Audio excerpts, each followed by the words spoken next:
नमस्कार दोस्तों, मैं मुकेश सिंह आपका हार्दिक स्वागत करता हूं। आज मैं प्राचीन भारत का इतिहास का एक प्रमुख टॉपिक वैदिक संस्कृति के कुछ खास प्रश्नों को आपके लिए लेकर आया हूं, जो आपकी परीक्षा की दृष्टि से बहुत ही खास हैं। ये वे प्रश्न हैं जो परीक्षाओं में बार बार पूछे गए हैं और आपकी आगामी सभी परीक्षाओं के लिए बहुत ही खास हैं। प्रश्न नंबर पहला है, पुरुष सूक्त के संबंध में निम्नलिखित में से कौन सा एक गलत है? मतलब जो कथन दिए गए हैं कौन सा एक गलत है? इसका सही उत्तर होगा ऑप्शन नंबर ए।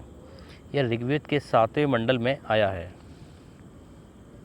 प्रश्न नंबर अगला है, वैश्य का लक्षण दूसरे को बलि देने वाला, अन्नस्य बलिकृत और दूसरे के द्वारा भोज्य एवं उपभोग में आने वाला अन्न त्याग बताया गया है।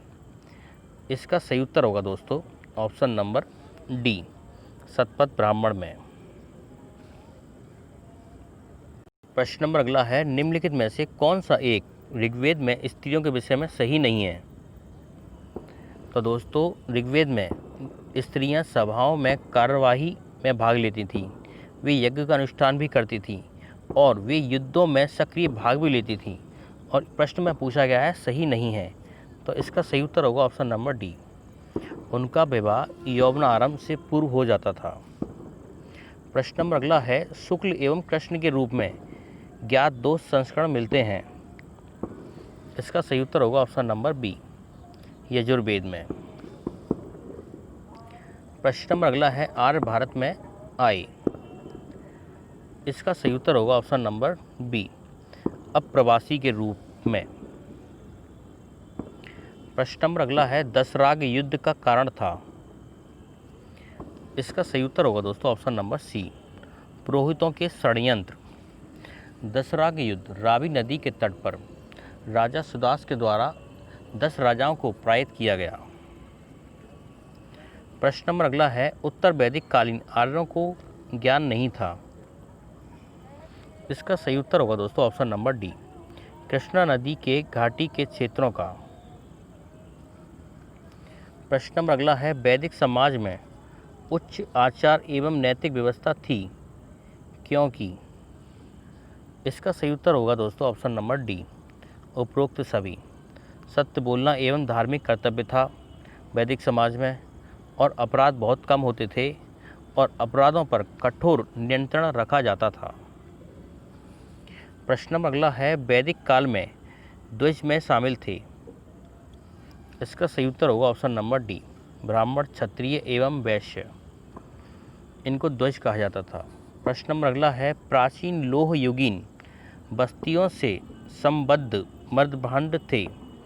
इसका सही उत्तर होगा दोस्तों, इसमें कोई भी सही उत्तर दिया नहीं है, चित्रित धूसर मृदभांड। इसमें सही उत्तर होगा चित्रित धूसर मृदभांड। इस प्रश्न के लिए मैं माफ़ी चाहता हूँ। प्रश्न नंबर अगला है, पृथ्वी से संबंधित देवता थे। इसका सही उत्तर होगा ऑप्शन नंबर ए, अग्नि, और अग्नि के लिए 200 सूक्तों का उल्लेख किया है ऋग्वेद में।